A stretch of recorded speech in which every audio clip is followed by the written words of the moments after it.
Hi there. I want to show you how easy it is to work with a custom trained model from Fritz AI in Snap. So here I have the models page, which is showing me that I have two trained models. Both of these are style transfer.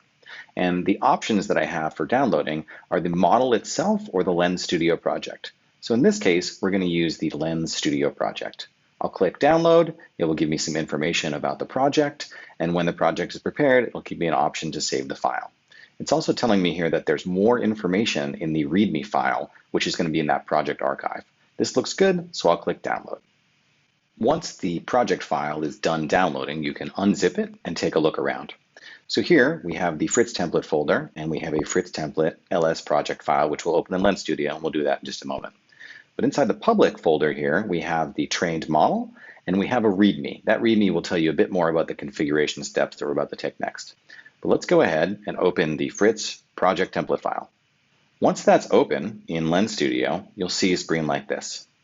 Once the model is imported, and you don't need to change any of the configurations, just hit the import button, you'll be able to see in the left side here, the ML component. Now to hook this up, we have to do a few things. So first, we want to select the model. So we'll open this up and we'll select the Basquiat 1 model. Then we need to apply an input texture. In this case, we're going to use the default camera texture. And finally, we need to create an output texture. Already, we can see that the style transfer model is being applied to the preview pane here, and you can flip through different images in the preview pane to see what it would look like with each. Another thing you might want to adjust is the input texture size. So here we have 320 by 320, and we can adjust that, for example, to 640 by 640. That will increase the fineness of the model, and as you can see, some of these edges are now standing out a bit more. And that's all there is to it. It's very easy to download your project file from Fritz AI, open it in Lens Studio, and connect it.